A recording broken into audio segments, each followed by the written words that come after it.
to the George Floyd incident in Minneapolis, Minnesota? I do. And again, that is the context in which Mr. Wallace is making these statements. Objection calls for speculation. You didn't consider the context of that statement in connection with your investigation. Objection, relevance, and speculation. Can you describe to the jury what efforts you took to examine the context within which Mr. Wallace made the statement? Objection, relevance.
And sir, we've talked a little bit about the Johnny Gold situation and the George Floyd mentioned in the comments, and you would agree that those were two events that were unfolding in the national landscape at the time that these clips were made?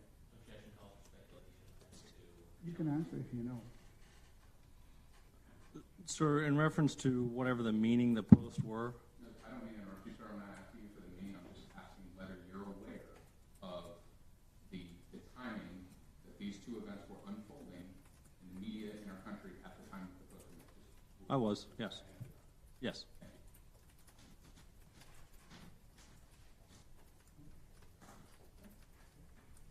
Any other questions? No, Your Honor, I'm sorry. All right, thank you. Any redirect? No, Your Honor. All right, thank you. May the witness be excused. You may, Your Honor, yes. May step down.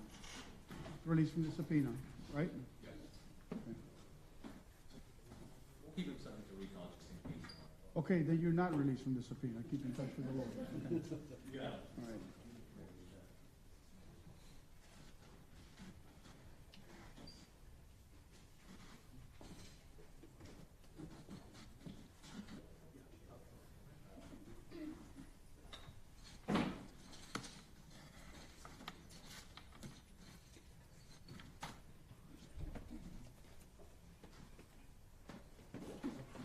Next witness, please. Dr. Ripple, Your Honor. Dr. Mary Ripple.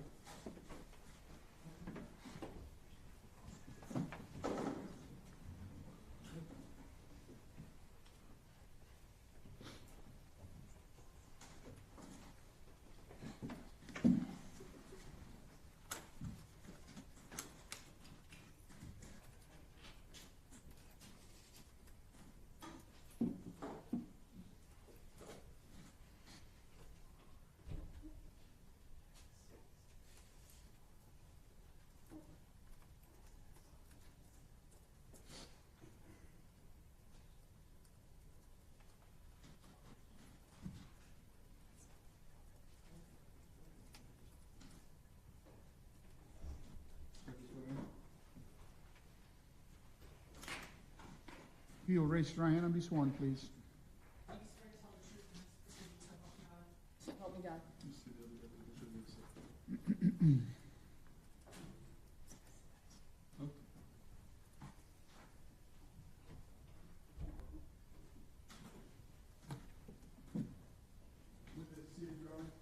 Hold on.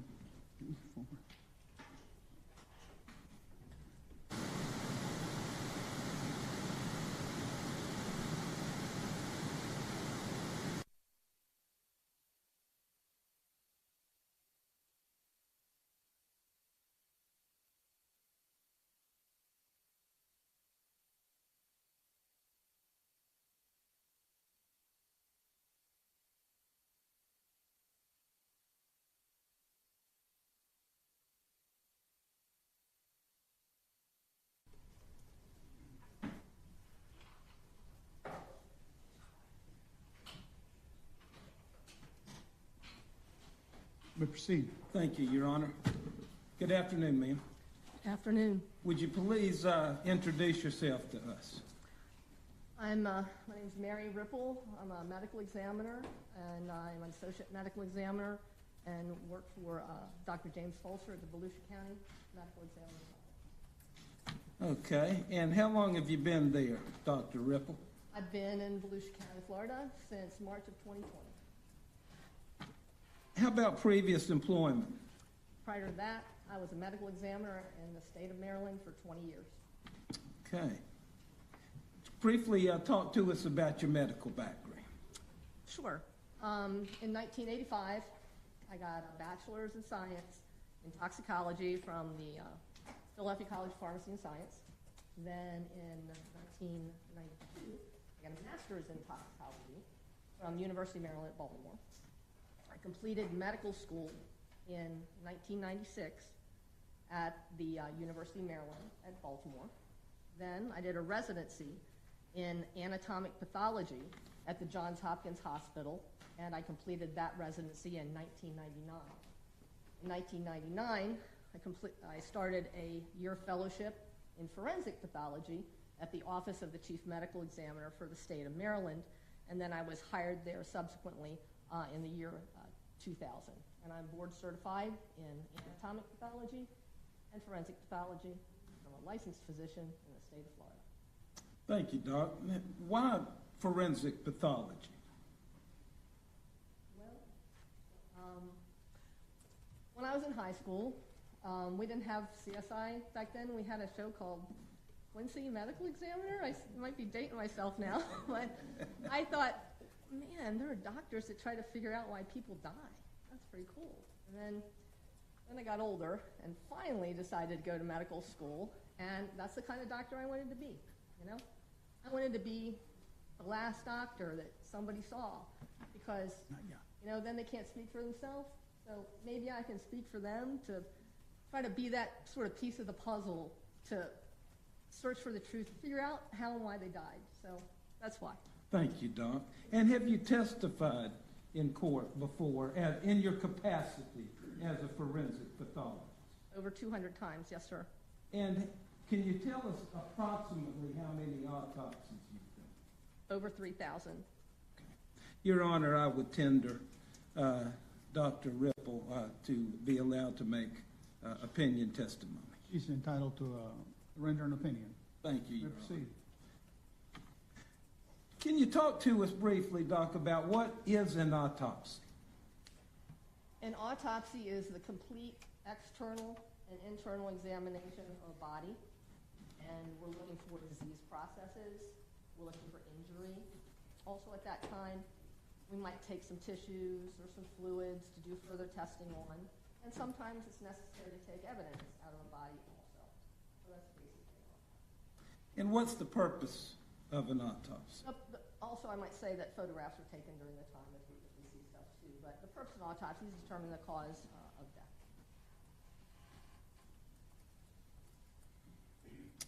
Let's get specific, Doc. How about, do you recall performing an autopsy on Officer Jason Rayner? Yes, sir. I performed the autopsy on the 18th of August, 2021. Had he been in the hospital for a period of time? Yes, he had. Was he hospitalized from June 23rd of 2021 till August 17th? Yes, approximately 55 days he was in the hospital. Yes, sir. Okay. Let's talk about you conducting the autopsy. Walk us through how you received the body, where it came from of Jason Rayner, and what you did to begin your autopsy process. Well, what happens initially, we have forensic investigators in our office, and they receive a call. So one of our investigators received a call from a nurse at Halifax Health Medical Center saying that Mr. Rayner had been shot and had passed. So with that, she writes a report, gets information from the hospital, and then also gets information from law enforcement and any other sources of information, and tries to get medical records to see if they're there so long. So that's the beginning part. So even before you start the autopsy, you've got to have some information as to, you know, what's going on. So then, the body needs transported from the hospital to our office, and we have a transport service that does that. And the body was transported to our office by them. They're put in a little body bag, they're brought to our facility. The gates outside our facility are locked. They're brought into outside the autopsy area, and they're put in a cooler, and the cooler is secure, and the building is secure. So then, the following day, the autopsy starts by taking photographs. So photographs are taken of his external body, both facial shots, full body, everything with therapy on, and then therapy is sometimes removed, and we take pictures after that. Taking pictures of any external injuries we see, or any bodily features like scars or moles or tattoos, and then just the general, hair, physical makeup of somebody. So pictures of pretty much everything externally. And then the body is opened up. Big incision that looks like a Y is opened up. And then we look for injuries or disease processes inside. As I'm looking at the body externally, though, I might see things. I might see certain injuries, so I'm taking measurements. Whatever I see outside, disease processes or injury, I'm documenting all that, okay? And then you look inside to see if there's any injury that correlates to the things you saw outside. Sometimes there are, and sometimes there are additional things that you find. And we document all that. And then body fluids are taken, and if necessary, sent for testing for drugs and alcohol. But he had had such a long hospitalization that really, toxic testing was really precluded by that. So we didn't send anything out for drug and alcohol testing. And then I'm documenting everything. And when I document, then I'll go back and I'll write up the report and document all the findings. Thank you, Doc. So let's get to specifics with Officer Jason Rayner. First off, you said you did an external examination. Did you find any injuries or wounds doing your external examination, and what did you find? Yes, I did. I found healing wounds. I found lots of evidence of therapy, but I found healing wounds. So, you start by reviewing the records. So the record said that he had an entrance gunshot wound in his left temple, and there was a bullet above his right eye. Right? So, as I look, there is a scar. There's a scar right in front of his left ear. To me, it's consistent with a healed gunshot wound. I'm also looking around the wound for other things, for evidence of other stuff that comes out of the gun, but I didn't see any of that. I'm looking also, there's a scar here because the hospital had removed that bullet, right? So I make measurements from the top of the head and the sides, and so you sort of connect the dots. This is where the bullet was found, and this is where the bullet is, all right? So then you look inside the head, and there was a massive brain injury inside the head also. He didn't really have any other external injuries other than that. He had the scar here, and a scar here from the entrance wound, a scar here from where they took the bullet out, and then he had evidence of what's called a craniectomy, meaning that he had a big scar that went from here and around and up over his ear. And what they did there was, at the hospital, they took a piece of his skull out because of all the damage in his head, the brain swells, there's not room for anything. So they take that off so the brain has room to move so the pressure can be decreased. So he had that also. The other thing I noticed was he didn't have his left eye. The left eye that was in there was a prosthetic and a cap over it because he had lost his left eye. So that's the other thing I noticed. You can see bruising around his eyes. He's also yellow. And yellow means jaundice, and that means there's liver failure somewhere also. So externally in general, that he had a tracheostomy tube, he had a dialysis catheter, he had a wound that was open on the skin but closed below on the belly. He had some drains in his belly also from medical intervention. So I'm looking at all that and I'm documenting all that. So those aren't injuries, but there's maybe some complications that happen. So that's why I need records, and that's why I need to look to do the rest internally. Exam. So, Doc, you said something I want to make sure we clarify or cover.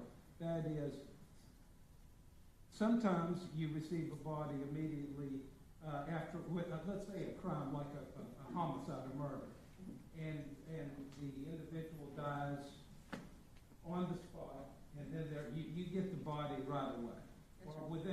within a brief period of time. There's no medical intervention Yes, sir. and no medical records really to review. Is that right? Yes, sir.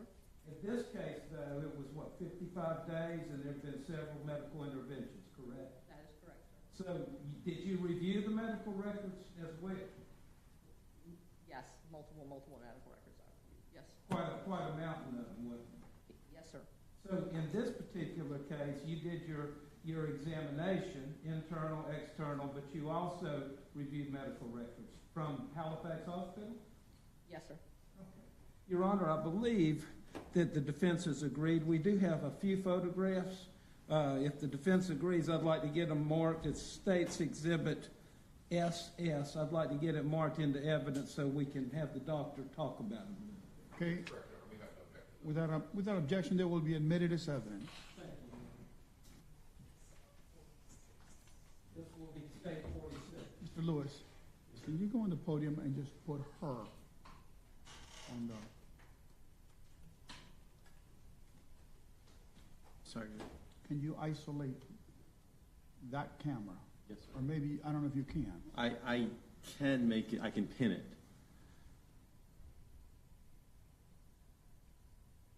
Doc, with the court's permission, I'm going to have you come down so that we'll go through these photos. Let me step down. Will you stand by? Okay, there you go. Thank Is you. that good, Judge? What do you see on your screen? Just her. Okay, all right. You step down.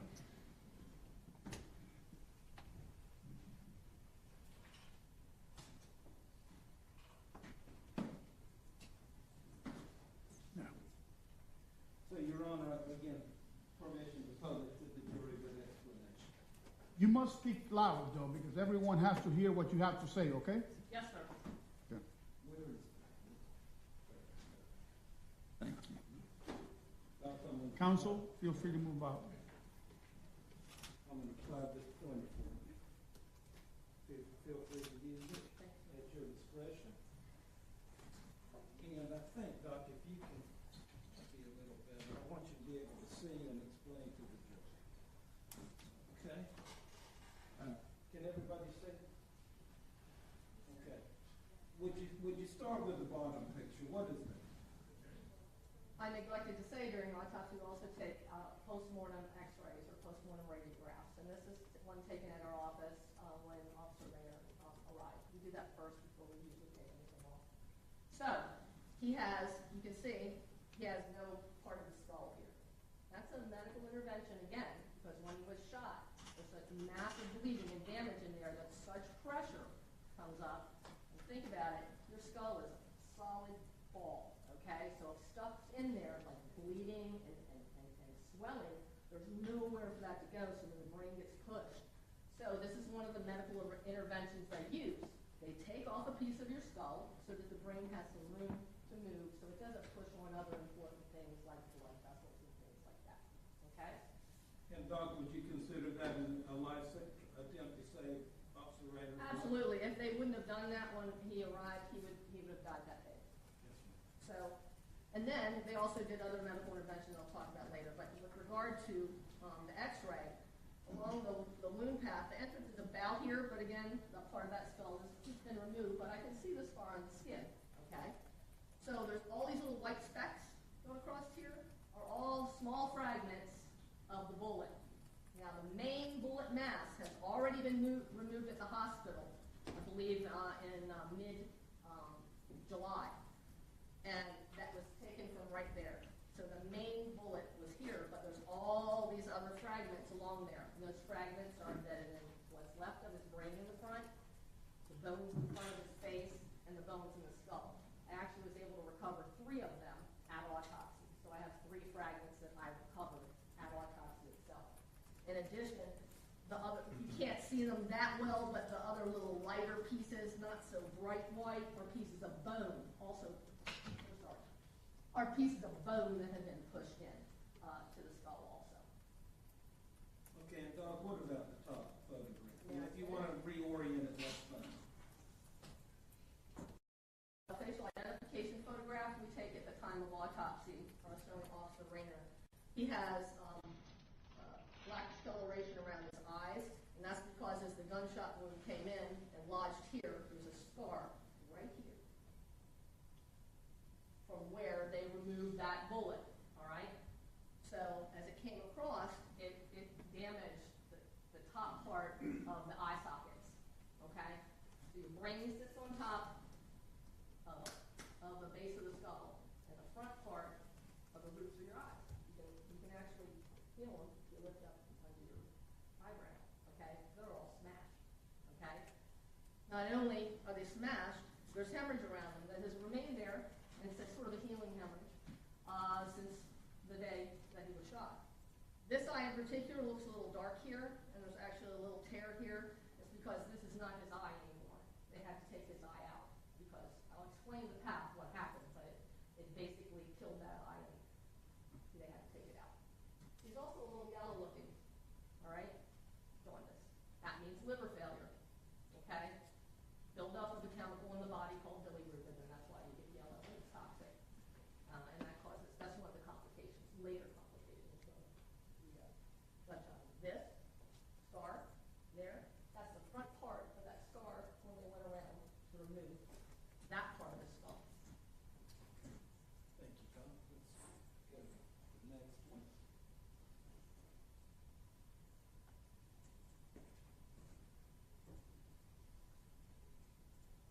Could you explain these to us, please? Were embedded in the front part of the skull, right above his eye, and behind your forehead, were these two little fragments. So it says anterior right skull bullet fragments, okay? And I removed those. And then this larger fragment, right frontal lobe. So you have two front parts of your brain, two lobes. So this larger fragment I actually got out of the right side of the front of his brain. You may have a moment, Your Honor. Well, Your Honor, I'd like to show the witness, approach the witness briefly. Or if you could come this way. Just take it. Probably this way. There you go. Doing a little dance. Would you please look at this exhibit? It's identified as State Exhibit TT. Do you recognize it? Yes, these are the fragments that were put in envelopes that we just saw on the screen, and my name is actually on the back. I signed the back of these. So those are put in for evidence to give to the investigating agency. And that's what those are. Okay. Your Honor, at this time, I'd have to be able to move them into evidence. Okay. Without objection, admitted as evidence.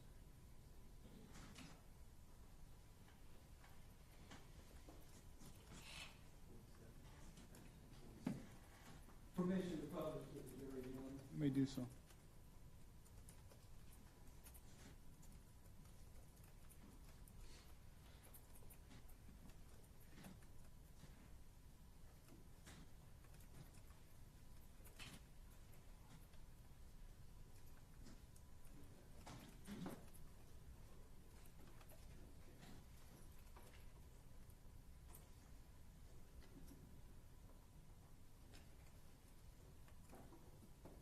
Okay, Tom, would you please tell us about this? Sure. So again, this shows Officer Rayner, the left side of his head. This dark area here is that scar, that healing scar from the entrance gunshot wound. This is with his hair not shaved, okay? And you can see he's yellow again. You can see he has a tracheostomy tube to help him breathe. This catheter here is a dialysis catheter because from day one he was in kidney failure and needed dialysis. So that is from kidney failure. The yellow is from liver failure, which was also there the first day that he was in the hospital. This is a closer up of it. This is the scar from the entrance gunshot wound. It corresponds to the hospital records. And to me, this scar is consistent with a healed gunshot wound, okay? Then that craniotomy scar that came around the back of the head, you can see that that's part of that scar from where that part of the skull is.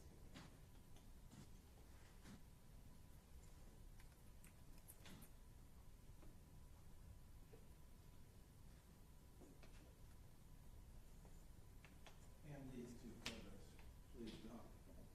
So this is that scar from the entrance gunshot wound. It's had 55 days to heal, okay? So, I I look around that, I look around the scar even before it's shaved. I look for the other stuff that comes out of a gun, like gunpowder, soot, things like that. But, you know, it's been a while at the hospital and he's had medical intervention. But what happens when unburnt particles of gunpowder hit the skin, cause little scrapes, little pinpoint abrasions? Well, maybe I would see those little pinpoint scars. But I really don't see them. Again, he's had medical intervention. And this little thing here and this little thing here are more consistent with what? Suture marks to me when they sewed up the wound. So I don't see any of that on the wound. And I don't see a big blowout tears everywhere around it either. That I don't think you would see it right up again. So that's what I'm looking at. I'm not just looking at the hole. I'm looking at everything else around it and what it looks like and the shape of it. And I'm also reviewing the medical records. But I would defer to medical records because they saw it fresh, for lack of a better term. Okay? Then, this is his left eye. Again, his left eye isn't in there anymore. When the bullet came across, it basically jumped out of the socket and killed the eye. So they had to take it out. So what's in there is not his eye. It's just a cap. Thank you, Don. Thank you. Are those the only photographs you're gonna use? Yes, sir. Okay.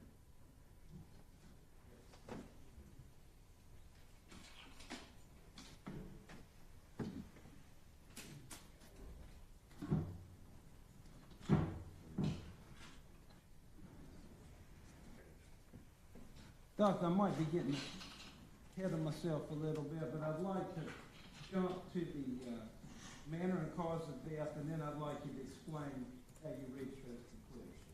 Okay? Sure. So, were you able to determine, after your autopsy examination, with a reasonable degree of medical certainty, what the cause and manner of death? Yes. And what were they? Cause of death is gunshot wound of the head with complications, and the manner of death is homicide. And homicide means that one human being killed another, correct? Homicide's actually a medical term. It does. It means the act of one unconscious leading to death.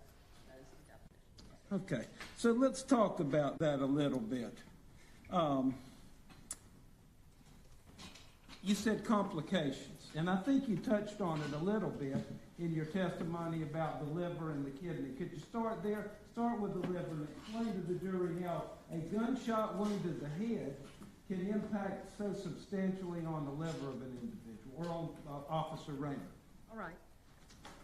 You obviously have the immediate damage of the bullet coming through, tearing the brain, breaking the skull, all that, brain swelling, brain bleeding, etc.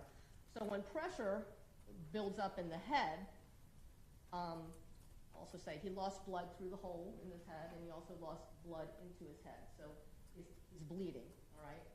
And then there's something called a systemic stress response when you have head injury. So what happens is your body is trying to put all its power into the quote-unquote more important organs, so your head and your heart. So not only is there hemorrhage and bleeding that's taking blood away from the other organs, your brain, because of the pressure buildup in there, is saying, whoa, these things below the diaphragm, I don't want them to get as much blood as my heart and the head are. So there's something called a hypoperfusion. It's called a shock liver, a shock kidney. So these are not being perfused as much. And like I said, his liver functions and renal functions from day one weren't very good, and they went progressively down, up and down. Now, with the liver, it's really important because the liver makes a lot of important stuff, proteins, etc., that help with clotting. Doc, you said perfusion. What did you mean by that? Lack of blood? Or perfusion means to flow there, lack of oxygen. There's lack of blood and oxygen getting to those organs. So what happens when that happens? The kidney cells die and the liver cells also die. Did you see evidence of that? Under the microscope at autopsy, yes. What about the kidney? The kidney showed chronic failure, yes, and like I said, he was on dialysis from day one.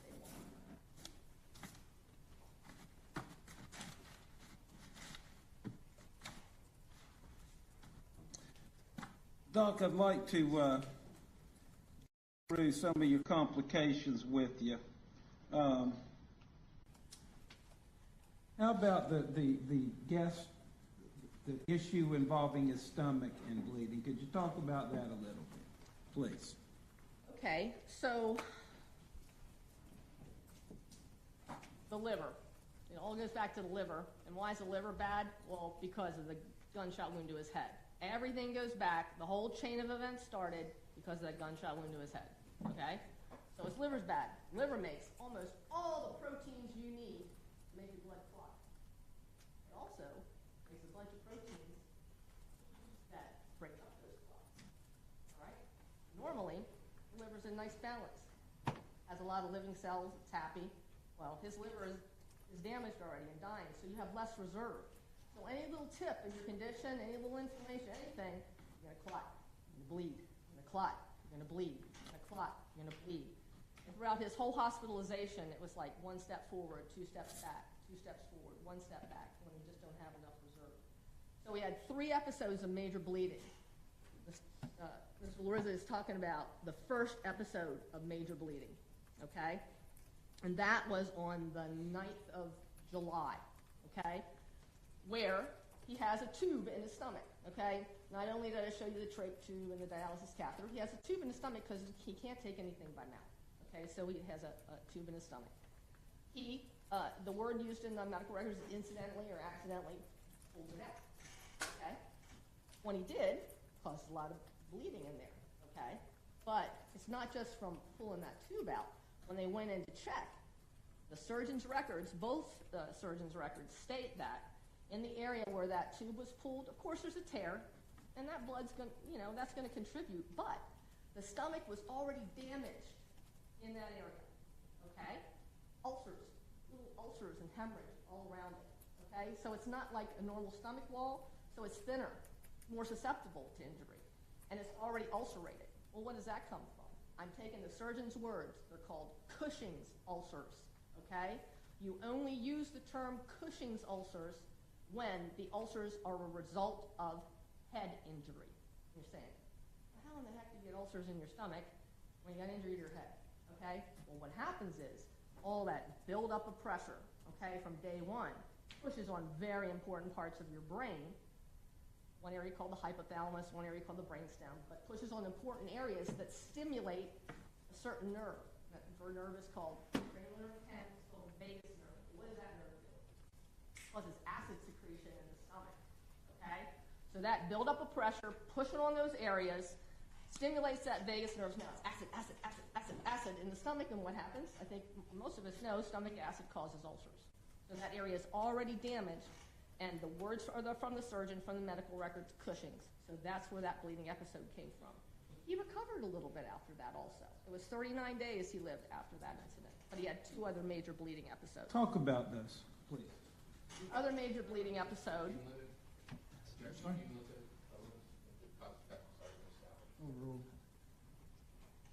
the second episode of bleeding was on August 11th, where he threw up a bunch of blood, and then he had a very large bloody bowel movement, okay? So again, they go back in and they're trying to look what's going on. They didn't put the tube back in the stomach. They actually had to take part of the stomach out, okay, when that first surgery. They put the next feeding tube was put in the small bowel, okay? Well, they're going to look around in there too. They didn't see any ulcers, but they just saw clotted blood around it. And when they went in, there wasn't any active bleeding or anything, so they were able to stabilize him. He got a little better after that. So that's the second major episode of bleeding. All right? All this is putting stress on the body, obviously, in his organs. Third major episode of bleeding happened on the 14th of August, and that's the main episode of bleeding from which he had no more reserve and could not recover. So what happened was, initially, remember, the bleeding was on this side, called a subdural, under the covering of the brain. Well, this time he had to bleed on this side of his head. So the final thing was that bleeding on this side of the head that, again, built up a bunch of pressure, okay? And when that happens, the brain's trying to escape. It can escape a little bit through here, but the brain it was pushed out as far as it could go through there. And then it tries to curve around, and it herniates, meaning it squeezes in places it shouldn't go around that covering on the brain, and also tries to push down into the spinal column. There's a hole there where the spinal column comes through. So what happened with that big bleed on the 14th of August, major bleed on this side of the head, again, increased pressure, cutting off little blood vessels. So as the brain is pushed down, all the little blood vessels on the bottom are like, they're squeezed, okay? So what happens when you squeeze a blood vessel or have a block in it? You get a stroke, okay? So he got multiple little strokes after that. So that last bleed on the 14 was it. He could not compensate anymore, and he went into multi-organ failure, continued, and that's when he died only a couple days later.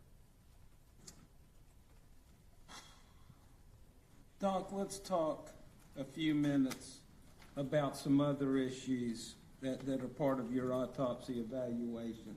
You've talked about the gunshot wound, and you've identified for us the entry wound. Talk to us a little bit, if you can. First, were you able to determine the path or trajectory of the projectile or bullet, and if so, how so? Well, I look at the medical records if they help in any way, but I have 2 scars that I can connect, okay? I don't have a lot of bone left over here because of all the fractures that occurred and whatnot, but I have a scar right here, right? That's where they got the bullet from. Then what do? You connect it up. So where's this? So it's left to right and a little bit back to front. It didn't seem, if you just connect the scars, that's it. It doesn't seem to be a lot of up-down deviation. So primarily left to right, a little bit back to front. Really not a lot of up-down. Okay, so when you were pointing to the left temple, that's where the entry was. Entrance bullet. Entrance bullet. Okay. Let's talk about the proximity of the gun, the 9mm. Let's talk about close contact. I think, and if you need to, if the photograph would help you, we can bring it out again. But I'd like you to explain to the jury what you're looking for and what you think. All right, for distance, obviously it would have been better if I was seen right away. So on all distant things, I would defer to the clinicians who saw the wound, okay, because they saw it fresh. And then a contact, so you can have the barrel of the gun right up against your head, tightly, all right, or you can have farther distances away. When the barrel of the gun is up against the head, because there's not a room for the scalp to expand, if it's up there tight, you're going to get a lot of little blowout lacerations around it, okay? It's a small hole, relatively, and the hospital records don't mention that, but again, he's had medical intervention, I would defer to them. The other thing, if the muzzle of the gun is up against the head, usually away, not always, but usually away from the wound, you're going to get a little abrasion, little circular, semicircular abrasion. From what? The muzzle imprint is going to leave a little mark, okay? I didn't see any separate scar beside there that looked like that to me. Also, I'm looking inside the wound, because all that, not just the bullet comes out, all that burnt particles of gunpowder and unburnt particles of gunpowder, they would go in the wound too, okay? He's had a lot of surgery. He's had debridement. Debridement means they've taken dead tissue out. They got to take it out so the wound heals and so he doesn't get infected. So that might all be removed. I might not see it. That's why I would defer to the physician. But externally, it doesn't look like a contact to me. Can I really tell for sure? No. I did then look under the microscope. I didn't see any black stuff in there at autopsy, but then I looked under the microscope under there to see if I see any black stuff. There wasn't anything under there that was definitive. So I looked but did not find. I can't honestly tell distance, but the external features of that scar are not consistent with a hard contact gunshot. With a hard contact, you mean actually placing the muzzle to the head? Yeah, hard and pushing, yeah. Did you see anything in the medical records, one way or the other? I didn't see anything, but you know what? They're trying to save a life, so sometimes they note things, sometimes they don't. But just like I said, to be honest, I can't tell definitively, but I would defer to the clinicians. They should be able to see all that stuff, right? So after you've got contact, Yep. hard contact, what's the next level of separation? The next is a couple inches away, like 6 inches or so. It all depends on the gun, okay? But just rule of thumb, about 6 inches. All those burnt particles of gunpowder are going to hit the skin, and that's called soot. Okay, so it's the burnt. So it's like little black smudge around the wound, okay? I didn't see any of that. Well, they would have washed that away for sure at the hospital, okay, because you're not going to leave black smudge around the wound, okay? So I didn't see that. So I would defer to the clinician. Next, one's a little farther away. Again, depends on the gun. Rule of thumb is 2 to 4 feet or so. Now you have not just those burnt particles come around 6 inches on the foot, you have unburnt particles of gunpowder coming out. When they smack against the skin, they stick there and cause little scrapes, okay? So you get little punctate or pinpoint abrasions, okay? 55 days, whew, as I showed you in the picture, I don't see anything really consistent with that. Are the clinicians going to see that? I don't know, okay? But I would defer to them. But I didn't see any small scars around the wound. So, that would be that. And then far from that is a distant gunshot wound, which has nothing around it. Okay, and then so you've testified to hard contact, and now Close range, which is the soot, which is 6 inches, and then intermediate range, which is 2 feet or so away with the gunpowder stippling hitting the skin, and then distant. okay. So I believe you're testifying that you didn't see any stiffing. I did not see stippling. And of course, you also indicated that it was 55 days later and there were a lot of medical interventions, correct? Yes, sir. So you really can't say if there was any or not. You defer to the medical. Yes, I did. I cannot tell. Okay. And I believe you said, correct me if I'm wrong, that as far as close contact, you didn't see any evidence of that, and that was less likely it was a close contact wound or hard contact? I cannot tell definitively, but that scar doesn't look like a hard contact. Okay.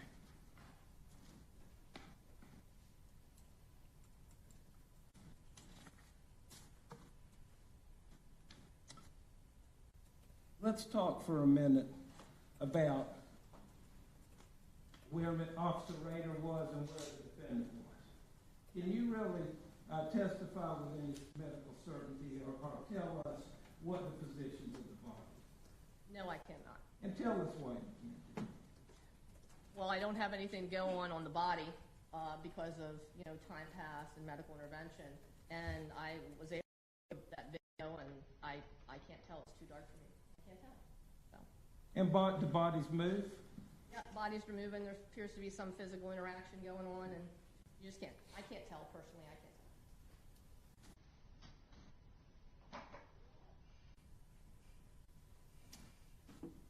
There was some mention in your autopsy about COVID.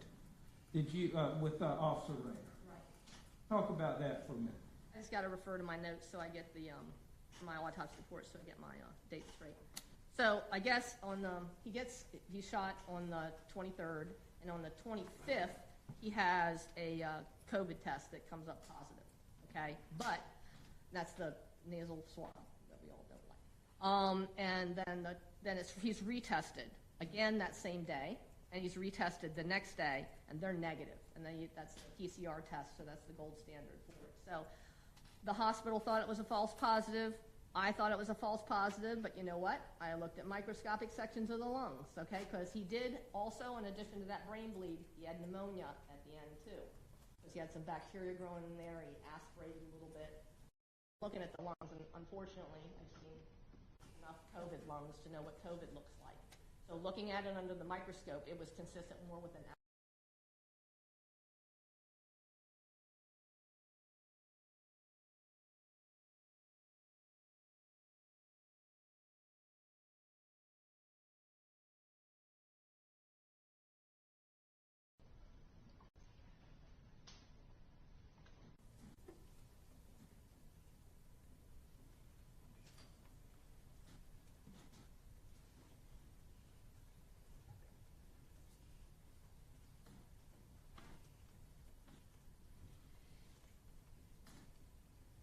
Was it surprising to you that Officer Rayner hung on for 55 days? I'm sorry, can you repeat the question again? I asked if from a medical point of view, was it surprising, or what her impression was of the fact that Officer Rayner lived for 55 days? Oh,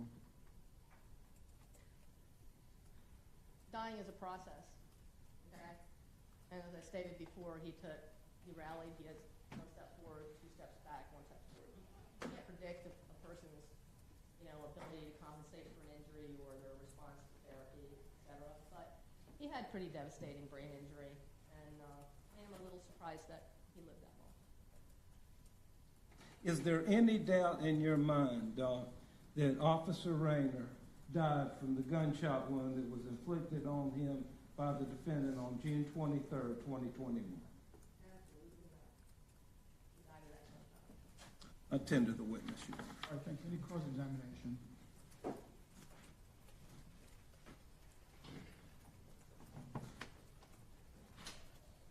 Good afternoon. Did you watch the body-worn camera footage in this case?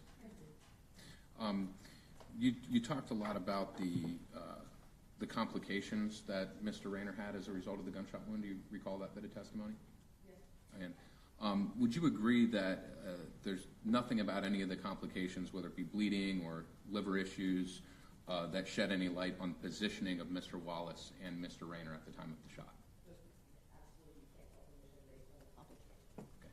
And same question as it goes to in terms of the trajectory of the proximity of the gun. The complications don't offer any support for any theory on either side, right? No, he's correct. They do not. Okay. And you mentioned that the trajectory was, and please correct me if I'm wrong, but I think you're classifying more in the general sense of left to right and back to front. Yes, inside the body. Okay, so inside the head, it's left to right and slightly back to front. Yes, sir. Okay. And from what you're able to tell, a millimeter of difference of the position of the gun could have changed. That's what we're talking about here. I mean, millimeters, inches. How much movement in the gun really affects a trajectory? Well, it's not just movement of the gun, it's movement of the person holding the gun, and it's the movement of Officer Rayner's head. There's a lot going on that alters that, yes. Okay. So it's not fair to draw any real conclusions on the positioning even from the trajectory. Oh, sure. Yeah. Okay. And it doesn't look like, I'm familiar with the term point blank, but I think you were describing it as contact if the muzzle of the gun was up against a person's head.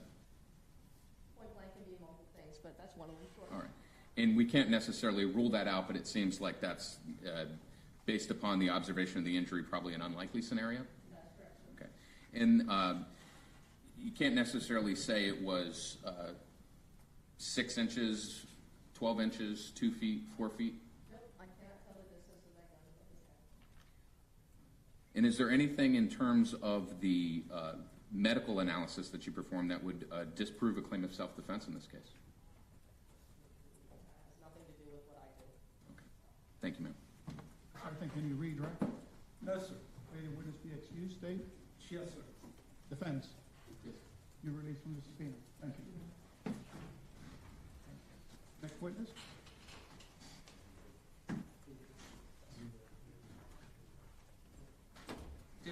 Petrie.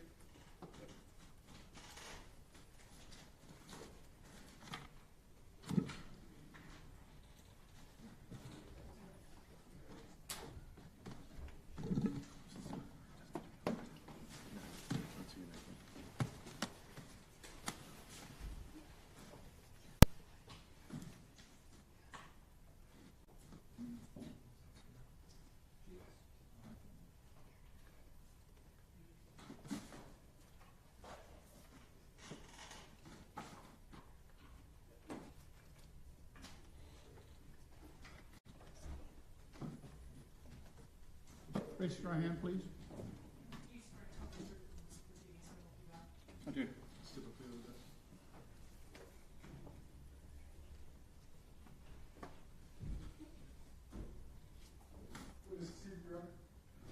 may proceed.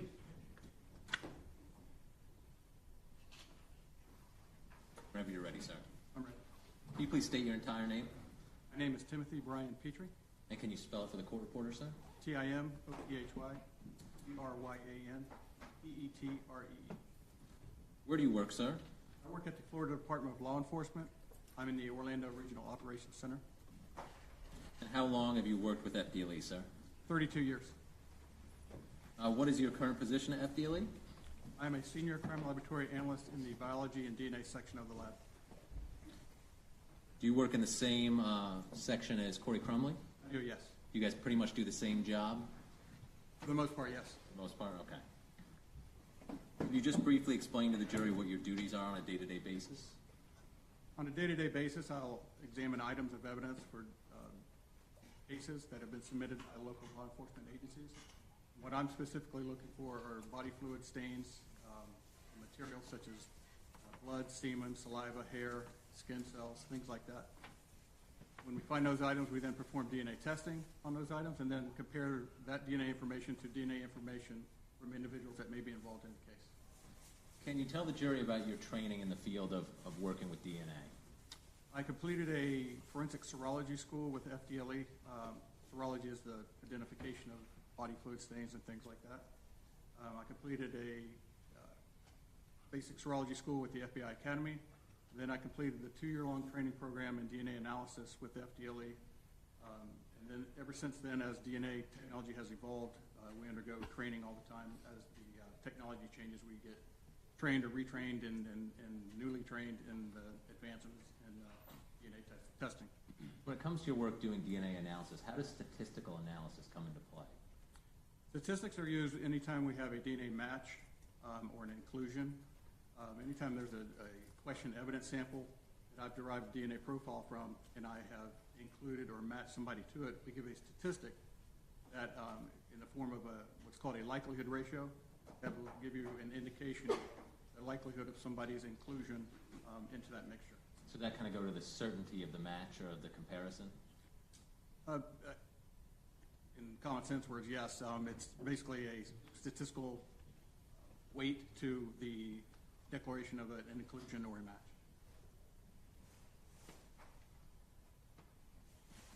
Are you familiar with proficiency testing, sir? I am, yes. Does your agency do that? We do. And what is it?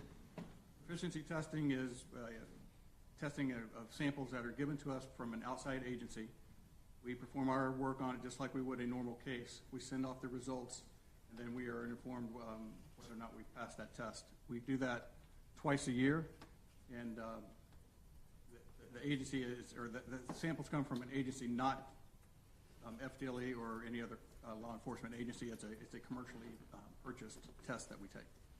Have you been allowed to give your expert opinion in the field of DNA analysis and identification in Florida courts before? Yes, I have. How many times have you had to estimate? Testified over 200 times, and probably at least half of those have involved DNA testing. I can't give an exact number any more than that, but yes. And at this time, I'd ask that this witness be allowed to render an opinion in the field of DNA identification and analysis. He'll be allowed to express his opinion.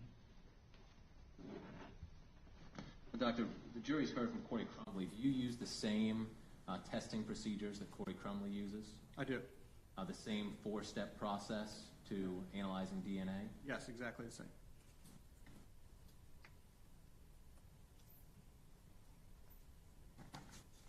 And let's get right into some of the items of evidence you received in this case. Did you receive multiple submissions in this case from the Daytona Beach Police Department? I did 3 separate submissions. And when you receive a submission and you finish working on it, do you put your findings in a report? I do. And is that report provided to both the agency and the state attorney's office? It is, yes. And does FDLE assign their own case number to a case? We do. And if you're the assigned analyst, are you going to do everything on that case once you're assigned to it? Typically, but there can be instances where another analyst may be involved in a portion of the work or later submissions to that same case, things like that. And that kind of happened in this case, didn't it? It did, yes. After she did the initial work, did you do everything else in relation to this case in terms of DNA analysis and identification? That's correct, yes, I did. And did you issue 3 separate reports based upon your analysis and identification? Yes. And let's just go report by report if we can. Do you have your reports with you, sir? I do. Okay. Let's start with the report that you issued on August 16th of 2021, sir.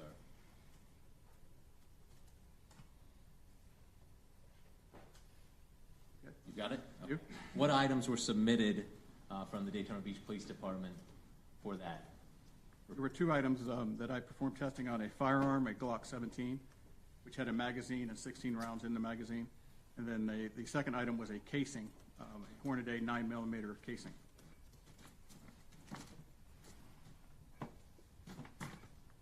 Can you tell the jury how you went about, let's start with the casing, how you went about analyzing and looking at the casing to see if you could locate any DNA? Essentially what I did was just physically look at the item, make notes of what I saw, and then took a long stick with a cotton swab on the end of it, basically a long Q-tip, swab the head end of the cartridge and the surrounding area of the head stamp. And then from that point on, I was literally just taking a cutting of that swab and performing DNA testing. And do you take it through the same process that you and Corey Crumley would take any item you're analyzing for DNA? Yes. And how did that go? How did the analysis go? On the casing, I did not receive enough DNA on the swab from that item to even continue the full DNA test. Part of the process, we determined how much DNA, if any, is present, and when I did that on this, there was not enough DNA to warrant further testing because I would not get a result from that. So it wasn't that there was no DNA, there just wasn't enough to take it through the full process? Right, there's very little trace amount quantity-wise and not enough to do the test. Okay. Now let's talk about the firearm, the Glock 17.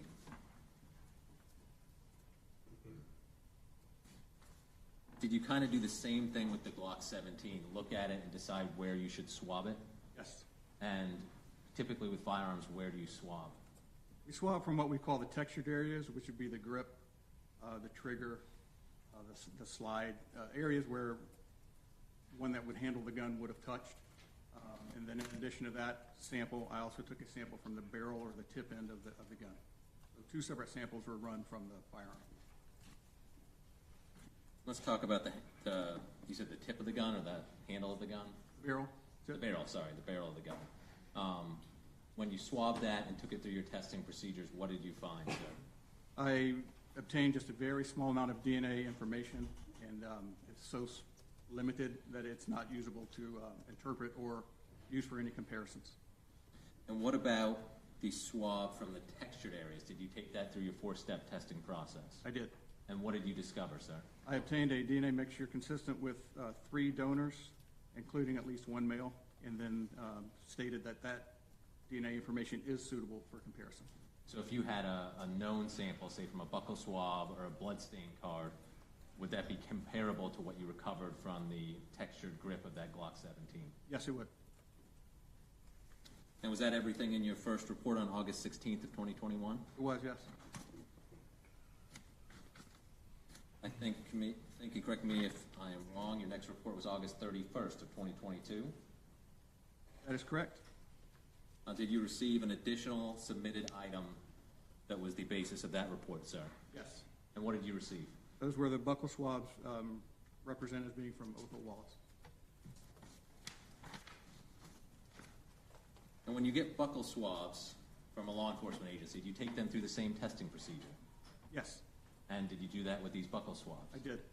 Were you able to get a complete DNA profile from the buccal swabs of Othal Wallace? Yes, from those buccal swabs, I did get the complete DNA, known DNA profile from Othal Wallace. When we say complete DNA profile, what does that mean? It means we test at 21 different areas to get DNA types, and I received information, complete information at all of those areas that we test for. And did you make comparisons from that complete known profile to an item actually previously analyzed by Corey Crumley? Yes. And what item was that? That was a hat. And when you compared it to was it a mixture from the hat? It was a mixture. She reported a mixture of 2 individuals on that hat. And it was suitable for comparison? Yes. When you compared that to the swab or the DNA, known DNA for Othal Wallace, what were your findings, sir? My findings for that comparison to Othal Wallace were inconclusive. I could not determine whether he was included or excluded from that mixture. It's a 2-person mixture, but the second donor is very limited and not able to say whether or not he's included or excluded to the hat. Could you even tell whether or not he was the primary donor to the mixed profile? I can't say anything because his sample compared to the hat is inconclusive. Okay. And what about the mixed profile you got from the textured grip of the Glock 17, were you able to compare that to Othal Wallace's known DNA? I was, yes. And what were the results of your comparison, sir? Othal Wallace is included as a possible contributor to that DNA mixture from the textured areas of that firearm. And did you take that through a statistical analysis that you described earlier? Yes. And can you tell us what the results of that statistical analysis were, sir? The observed mixed DNA profile is greater than 700 billion times more likely to occur if the sample originated from Othal Wallace and two other individuals, as opposed to originating from 3 individuals. So let me break that down a little bit if we can. So it's 700 billion times more likely that that mixed DNA profile is Othal Wallace and 2 other people than just 3 other people. Without Othal Wallace, I should say. Close, but we can't state it that way. Okay. The DNA sample, the DNA mixture that I obtained is greater than 700 billion times more likely if it includes Othal Wallace and 2 individuals or 3 other individuals. Okay, than 3 other individuals, you're right? 700 billion times more likely than 3 other individuals. 3 individuals, not including Okay, Othal Wallace. there we go. Thank you, sir.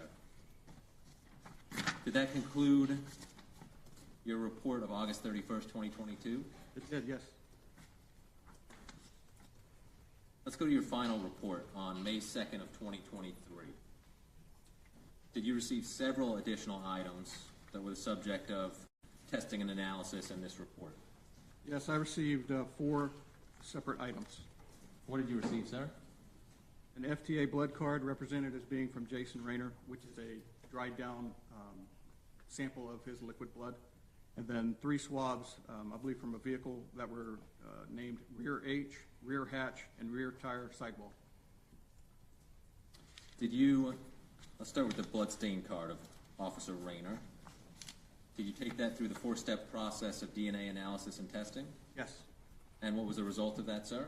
I obtained a complete DNA profile for the sample coming from Jason Rayner. So just like the buccal swab you got from Othal Wallace, you had a complete profile. Yes. Let's start by talking about item 8, the swab from the rear H. Did you take that item through your DNA testing process? I did. And what was the result of that, sir? I obtained a partial DNA profile from a male individual from that sample. So this isn't a mixture this time? No, it's single source, meaning from one person, but it's a partial profile, meaning I did not get the entirety of the 21 areas that we test for. Was it suitable for comparison to a known profile? Yes. And did you compare it to Officer Rayner's known profile that you had from the bloodstain card? I did. And what was the result of that comparison? The partial DNA profile matched the DNA profile from Jason Rayner. And did you assign a statistical likelihood ratio to that? I did. And what was that, sir? The observed partial DNA profile is greater than 700 billion times more likely to occur if the sample originated from Jason Rayner than from an unrelated separate individual. And that 700 billion times more likely, is that the highest reporting threshold you guys go in your reports? It is. We cap the numbers that we give at 700 billion. The actual number is greater than that. We cap it at 700 billion, which roughly is 100 times the population of Earth. Thank you, sir. What about the swab from the rear hatch, item 9? Did you take that through your DNA testing? I did. And what were the results of your analysis of that item? Same thing. A partial DNA profile was obtained from a male individual for that sample. And was it suitable for comparison? Yes, Did you compare it to the known profile for Officer Jason Rayner? I did. What was the result of your comparison? That partial DNA profile also matched the DNA profile from Jason Rayner. And did you assign a statistical likelihood to that? I did. And what was that, sir? Again, the observed partial DNA profile is greater than 700 billion times more likely to occur if the sample originated from Jason Rayner than from an unrelated individual. Did you also make, as part of this final report, some comparisons to items that have been previously tested? I did, yes. Did that include the hat that Corey Crumbly tested? Yes. Were you able to compare Officer Rayner's known DNA profile to that mixture that was on the hat? I was, yes. And what was the result of your comparison? Jason Rayner is included as a possible contributor to the mixture from the hat, and that mixture DNA profile is greater than 700 billion times more likely to occur if the sample originated from Jason Rayner and an unrelated individual, then from 2 unrelated individuals. So again, the highest reporting ratio you can have. Right, the greater than 700 billion, yes. And finally, did you compare Jason Rayner's known DNA profile to your previous findings from the textured areas of the Glock 17? Yeah, And that was a mixture of 3, right? correct. And what were the results of comparing Jason Rayner's known profile to that mixture on the Glock 17? Jason Rayner was excluded as being a contributor to that mixture from the Glock 17. And what does that mean, excluded? In his DNA profile, his DNA information was not part of that mixture of 3 people. May I have just one moment, Your Honor? Yes.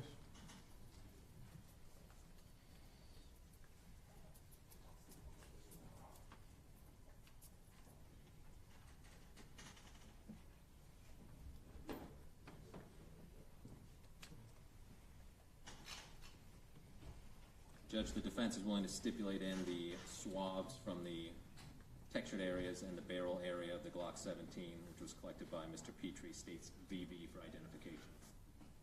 The item will be admitted as evidence without objection.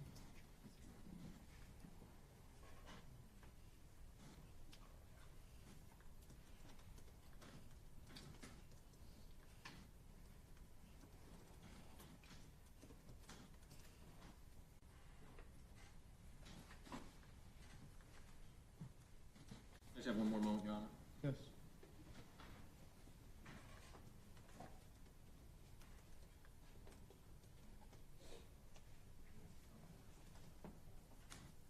I have no further question. I'll tender the witness, Your Honor. Okay. Anyone needs to use the restroom real quick? Yes. Let's take our 15-minute recess for the afternoon. All rise, be seated.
In reference to the Johnny Bolton one? No, in reference.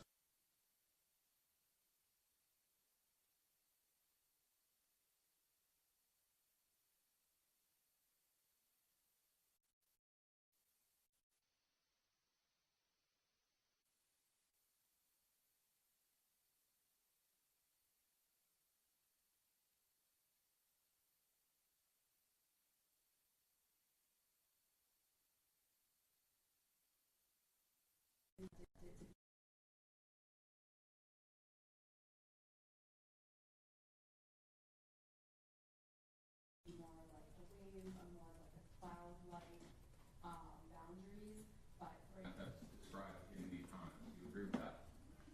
In reference to the Johnny Bolton one? No, in reference.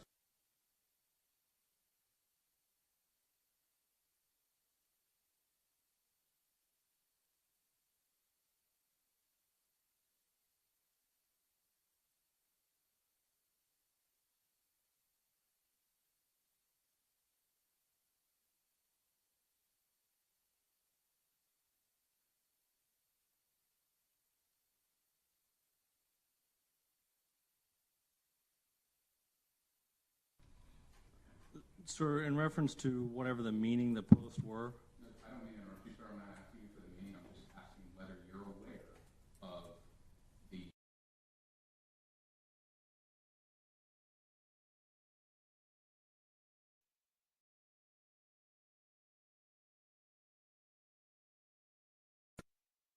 In reference to the first post that we discussed, he's angry about Johnny Bolton, an unarmed black man, being shot during an execution of a no-knock warrant in Cobb County, right? agreed. You're familiar with who Johnny Bolton is? I am not. Okay. You didn't consider the context in which Mr. Wallace made that post at the time you were investigating? No, sir.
Where do we stand with time? You think we'll be done before 5? Yes, sir, I'm confident we will.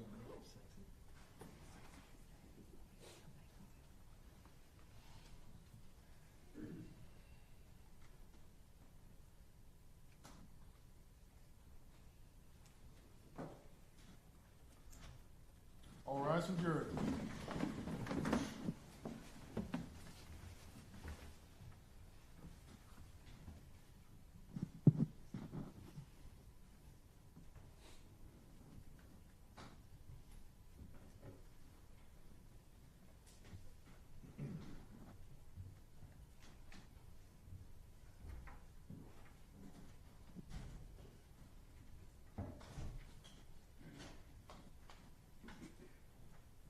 Okay, the viewers are present, seated, you may be seated. Cross-examination.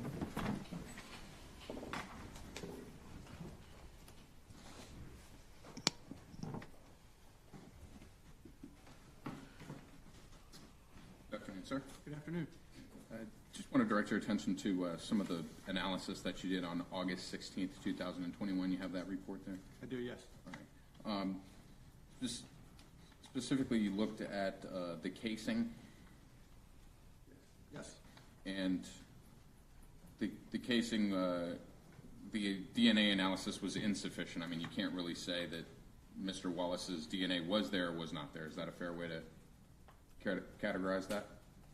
For that sample, it didn't even make it to the final step of DNA testing. So quantity-wise, there wasn't enough to even do the test. Okay. And then moving forward to your August 31 submission, or your analysis there, you have the hat, right? Correct? And it's possible that Mr. Wallace's DNA could be on the hat, or maybe it's not on the hat. Is that a fair characterization of the analysis of the hat? Specifically, I would say no determination can be made regarding inclusion or exclusion. And I don't mean to mince words here, but if can you go as far to say as there is a male contributor on the hat in addition to Jason Rayner? That would be the subject of the report that I didn't do. Okay. That was submission 1 that Corey Crumley put out that report. But point being, there's a mixture of at least 2 individuals on the hat? I believe she reported a mixture of 2.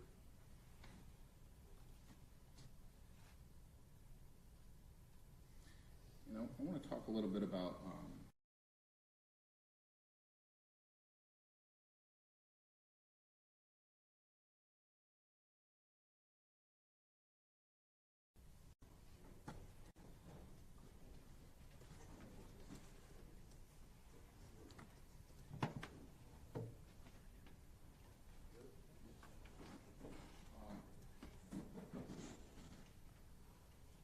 sir, I think you have your notes in front of you, is that correct? I do, yes. And I know that the way that you do so many of these, but there's a unique FDLE number, 719 ending. Yes. Connection with your case. Right. And you would recognize this firearm to be the one that the state is attributing to Mr. Wallace? Yes, I do. And specifically, you had mentioned about the swab of textured areas. Right. And just please correct me if I'm wrong on this, but when I hear textured areas, you're talking about the lower handle portion of the gun? That's part of it. I mean, I titled that entire sampling from the gun as textured areas, but it would be the grip that you're speaking about, the grooved side there of the slide. And I'm just to be clear, I'm pointing my finger towards the front muzzle of the gun. Is that included in the textured area? No, that was a second sampling I took from the gun. The textured areas would be the grip, the trigger, the slide area, as well as the magazine itself. I swabbed that. And that one item was tested. And then separately, I swabbed the barrel area, tip area, and that was the second sample that was tested. Sir, if you could, what are you categorizing as the slide area? The very back top piece there above the plastic, right. And I'm not going to touch it, but I'm putting my hand on towards the back of the gun where there's some rear sights on the gun. Right. And then all the way up to where the slide is back in like this safety position. Correct. Okay. And that is all the slide. That's what I would call the slide area that I swabbed. Okay. And are you including that in the Yes. And my recollection is that there was a donor of 3 persons in that area. A mixture of 3 individuals to that DNA sample. And the only one that we had any conclusive analysis was a high statistical probability that Othal Wallace's DNA was on there. He was included and Jason Rayner was excluded. And then we did have the barrel portion, and I'd like you to just describe, what are you categorizing as the barrel portion, sir? The tip of the gun where the bullet would exit that area, and not real far down, but that area where the bullet would come out. And here in this demonstration, for demonstrative purposes, there's more of the barrel that would be exposed than the person who's holding the firearm, right? I mean, the barrel is exposed more than. I assume so. I don't know. I don't know what that gun would look like with the slide forward, I guess, is what you're saying. The slide is back, so therefore more barrel is showing? Yes, sir. I'll take your word for it. I don't know. Okay. How much of the barrel did you swab, sir? The tip area, directly from my notes, I swabbed the barrel end area outside and inside. So probably about a 1/4 inch from the opening and back. And that would be consistent with the area that is touched partially by the zip tie right here? I think so. I can't see unless you turn it. Yes, right near that area, yes. Oh, the black zip tie? Okay, I didn't see that till you turn it. Yes. And you can make no determination about the identity of any DNA contributor on that particular area of the eye. Right. The amount of DNA I got from that was very limited and could not be used for any interpretation or comparison.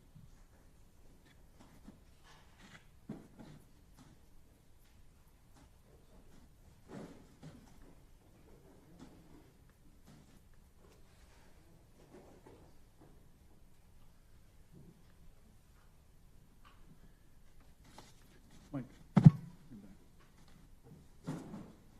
Thank you. Thank you. Any redirect? Yes, Your Honor. I'm sorry, Deputy, can I steal that back from you again?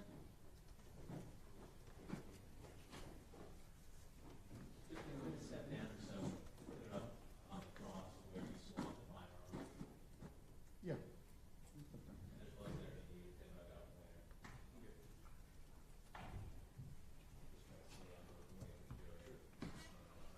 So for the textured area, the swab where Othal Wallace was included as one of the 3 contributors, can you point out on the firearm where you swab? The grip area on the handle, all sides of the handle.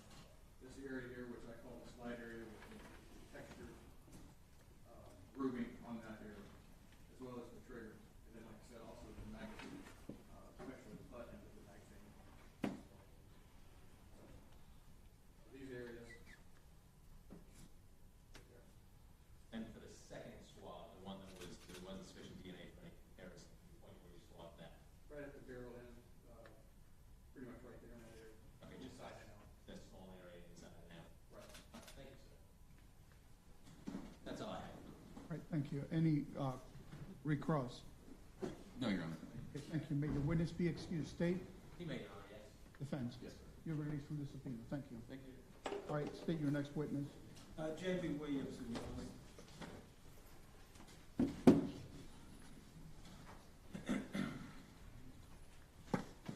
Thank you, Mr.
May proceed. Thank you, Your Honor. Good afternoon, ma'am.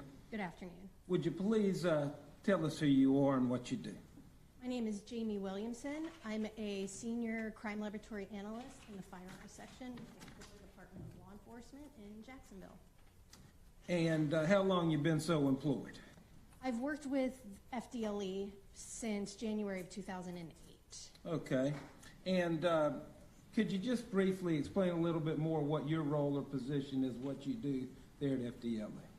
Yes. So in 2008, I was hired as a forensic technologist in the Firearms section with the Florida Department of Law Enforcement.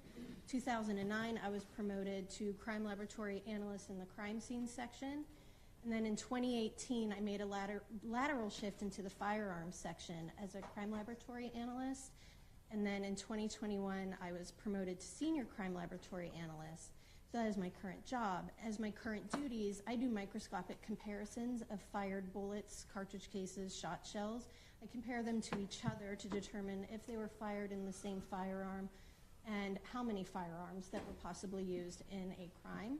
If I have a suspect firearm, I can also test fire that firearm and compare my known test fires to the unknowns from a crime scene and determine whether or not they were fired in that firearm. I do serial number restoration, I testify in court, and I have several other duties as well. And your educational background briefly, you have a bachelor's?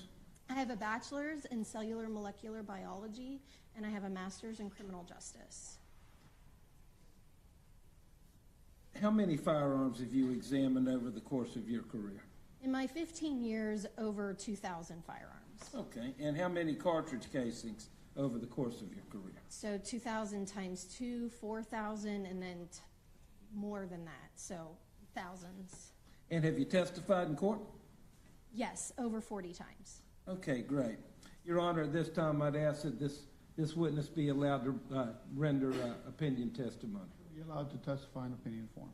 Thank you, Judge. Okay, so let's get down to what you were actually doing in this particular case. What was your involvement in this case? I analyzed a firearm, a fired cartridge case, and a fired bullet jacket. Okay, and what was the purpose of you examining those? My job was to determine whether or not the fired cartridge case from the crime scene and a fired bullet jacket were fired in a specific firearm that was submitted. Let's talk about the projectile first. I think you mentioned that as a bullet. Did you get a bullet or projectile as well to test or to look at? Yes, it was a bullet jacket. Okay. Were you able to do a microscopic analysis of it? I looked at it under a microscope, but it wasn't marked well enough for microscopic comparison. So the projectile itself, you did not do an analysis? No, I did not. Okay. So I believe that you have the casing that was collected from the crime scene where Officer Rayner was shot, and you were provided a firearm that was purported to be the weapon used in that shooting, correct? Correct. Okay, so walk us through what you did. So when I receive a firearm from the evidence section, I take it back to my office and I do a visual exam of the outer packaging because everything comes to me sealed.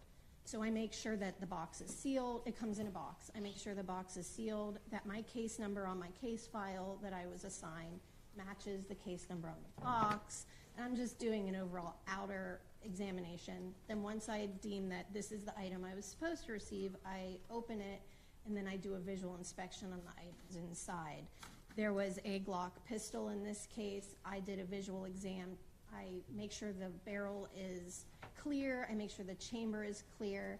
And then once I do that, then I can actually pick it up and do a physical exam on that firearm.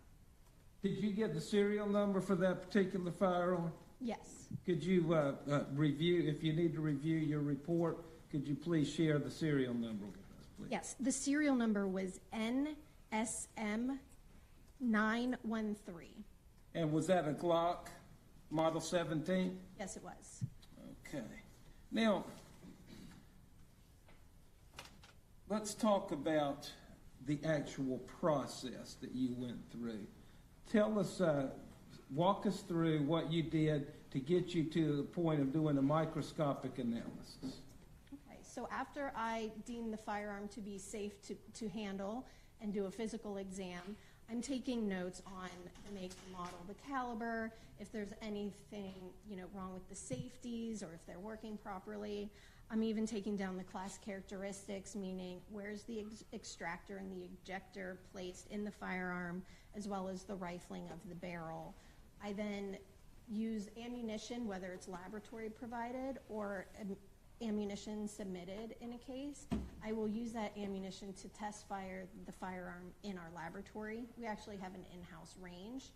In this particular case, I used our water tank that I can fire into. I collect bullets from the water tank, and then the fired cartridge cases are extracted and ejected upon firing, and I just collect them from the floor. And then I can take them back to my office, and I look at those first before I look at anything else, because I want to see how that firearm marks. And so I'm looking at the cartridge cases to each other, which are extracted and ejected during the firing process. And I'm also looking at the fired bullets to each other. And those are the projectiles that come out of the barrel of the firearm. Okay, so once you completed that review or analysis or evaluation, did you take one of those fired cartridges and compare it to the cartridge that was obtained from the crime scene where Officer Rayner was shot? So before I do that, I do a visual examination of whatever items of evidence I receive from the agency. So in this case, it was one fired 9mm Luger caliber cartridge case. So I put that on my microscope, and I just look at it to itself, again, noting what caliber it is, what make it is, what markings I see, and then I proceed to do a microscopic comparison to my test fires to determine if that unknown was fired in the firearm I received. So give us a little education on how you can take a projectile, or not a projectile, excuse me, a casing, and compare it to another one. I mean, what are you looking for? So we're looking at class and individual characteristics. Class characteristics are basically what the manufacturer designs an item to be. That's anything: shoes, cars, firearms. So in a firearm, that is the caliber, that is the rifling, which are these lands and grooves inside the barrel. It's in a spiral rotation. That way, when the bullet is going through the barrel, it spins, just like when Tom Brady throws a football, you want that beautiful football spin. And so you get more accuracy. When I throw a football, it yaws all over the place. And that's what happens with a bullet without rifling. So sometimes it's a left-hand twist, sometimes it's a right-hand twist, sometimes it's 5 lands and grooves, 10, 9, 8. So I'm looking at these things of class characteristics. Now, where I'm doing actual microscopic comparisons is the individual characteristics. These are imperfections, random imperfections that are imparted inside the firearm during the manufacturing process. The firearm is a tool. This tool is made in a factory by other tools. During the manufacturing process, those tools that are making the firearm are forever changing with each pass. These are microscopic chip formations. These are just tiny, tiny microscopic changes with each pass. So then once a firearm is fully complete and moved on to its consumer, when it's fired, it leaves those microscopic imperfections on whatever item it fires. So that is what I'm looking at under a microscope to do my microscopic comparisons. Now, you mentioned that the manufacturing process provides some, I guess, identifying characteristics or marks. Yes, is that right? correct. What if you have consecutively manufactured Glock 17s, like one manufactured right after the other? Have you had any experience or training involving that, and whether or not there are still unique characteristics? Yes, so within my 18-month training program with FDLE to be a firearms examiner, I actually partook in some studies that had been conducted in the past, and one of them was consecutively manufactured Glocks. and Rugers. And so they have shown that even though that these firearms were consecutively manufactured, one after the other, it was able that we were able to identify which items were fired in which firearm. So that just shows that even if a firearm is made one after the other, the individual characteristics were still significant enough that allowed me to find correspondence between an unknown item and then the test fires from those firearms. So, Ms. Williams, after you compared the shell casing that was provided to you from the Daytona Beach Police Department, from the crime scene where Osarena was shot, to a casing that you actually fired from the gun, did you reach a conclusion? Yes, I did. And talk to us about that. What was your conclusion? I identified the fired cartridge case from the crime scene to have been fired in the Glock 17 pistol, my item number 3. What does that mean, identify?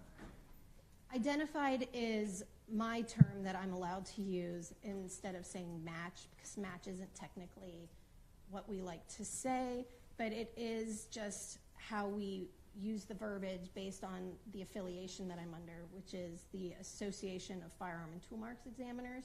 So we have these rules of what our range of conclusion. And identified means I am 100% sure that cartridge case was fired in this pistol.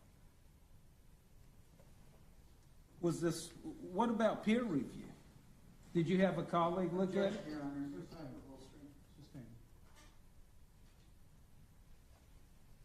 You can rephrase the question. Okay. Was there a safeguard or a double check on your particular, somehow to check your work for confirmation or to see if it confirmed? So part of our standard operating procedures is when an analyst makes an identification, like I did in this case, that has to be verified by a colleague, a second analyst in the firearms section, and that was done in this case. Okay. Just a moment. Yes, sir.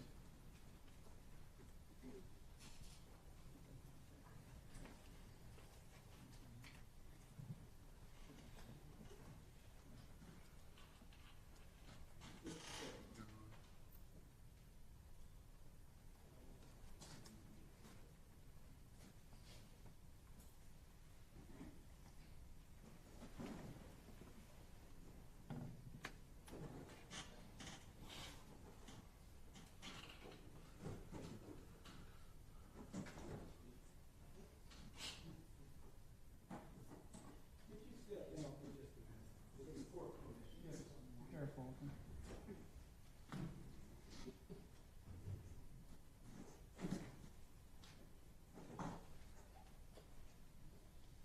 I want you to look at the firearm, and just, and if there's something that you can identify.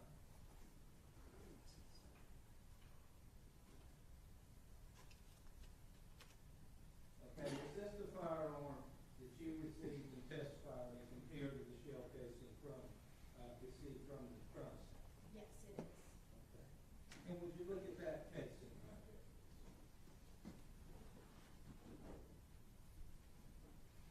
Identify the exhibits to you. That would be exhibit 21. Yes, I recognize this. And how do you rate it? I recognize my unique case number with FDLE and my handwriting, and as well on the actual cartridge case, I have the case number, my item number, and my initials.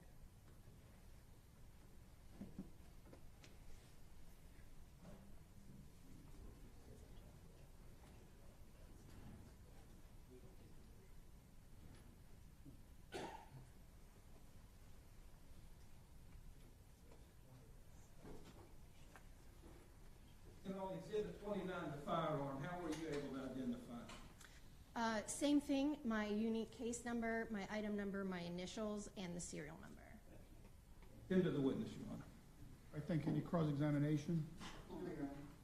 All right, may the witness be excused? Yes, sir. Thank you. You are released. Just we approach, just Yes, sir.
facts as having been proven.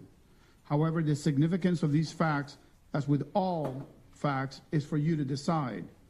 In this case, the stipulated facts that you must accept as true is as follows. Officer Rayner's body camera footage was sent to the Federal Bureau of Investigation, the FBI. The FBI enhanced Officer Rayner's body camera video footage by adjusting some of the highlights, shadows, and sharpening the video. 2 videos of Officer Rayner's accident video footage were produced. One at regular speed and one slowed down to 30%. Officer Rayner's accident video footage was not altered or changed in any manner in the enhanced videos. Moreover, the FBI produced several screenshots from the enhanced videos. You may proceed.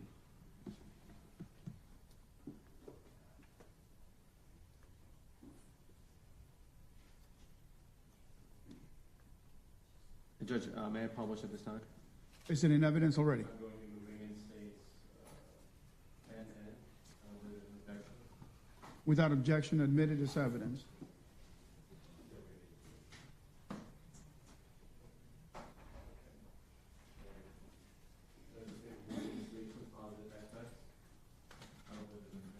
Without objection, it will be admitted as evidence.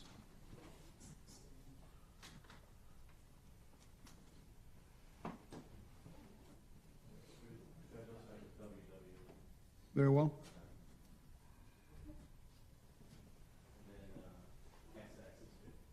That's a composite? Yes, sir. Thank you.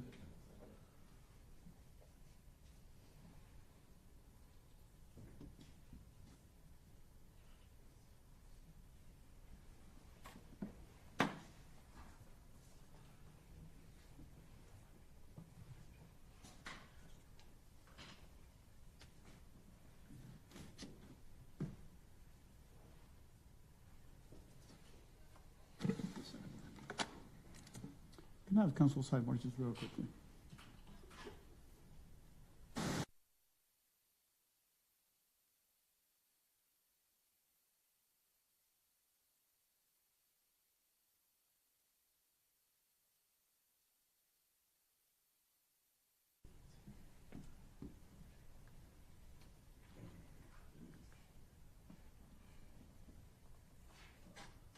Judge, may I publish May do so. page 49?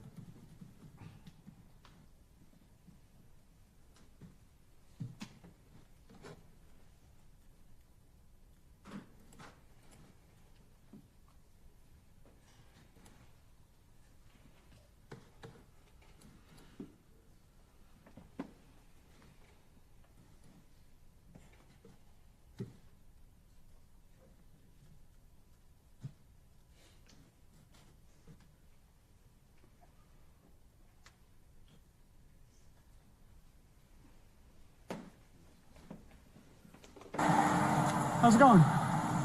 Do you live here? What's going on? Do you live here? Why you asking, what's going on? Sit down. Sit. Sir. Can you sit down? I'll talk to you. Okay, Stop. now, come on now. Sit. Come on now. Sit. Don't do this. Sit down. Why you asking me, do Sit I down. live here? Do you live here? Yes or no? What's going on though? Who? Charlie 777. No, back up. Stop. Man. Stop. Stop. Stop, man.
Yeah, can you take the screen out?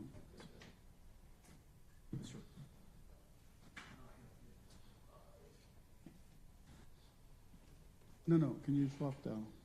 Oh, yes, sir.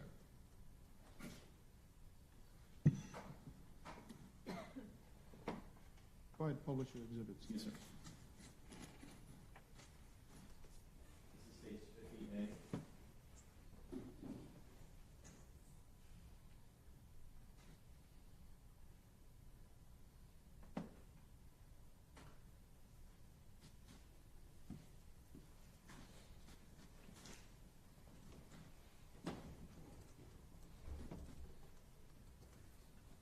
Stage 50B.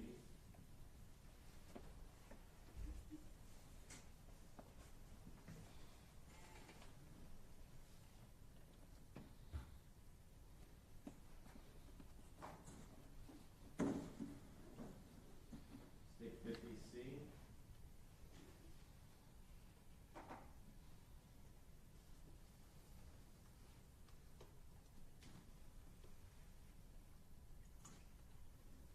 Stage 50D.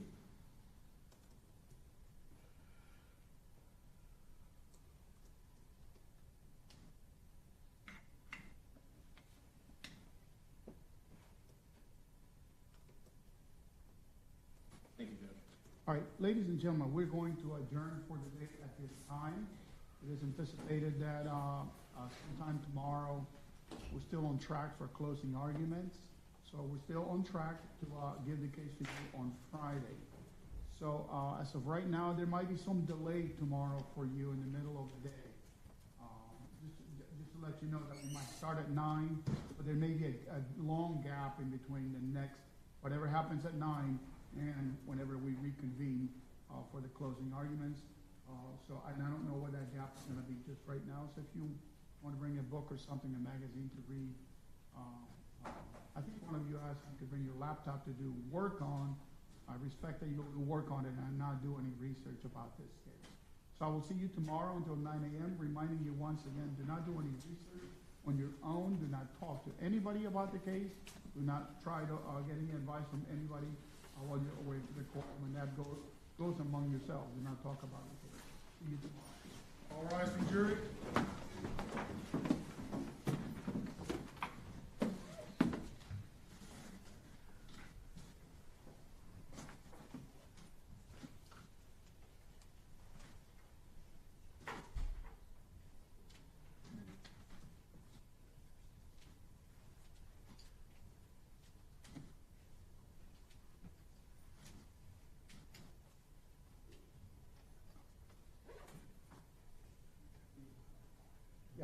All right, you may be seated. Let's remain in session and talk about what's anticipated for the rest of the trial.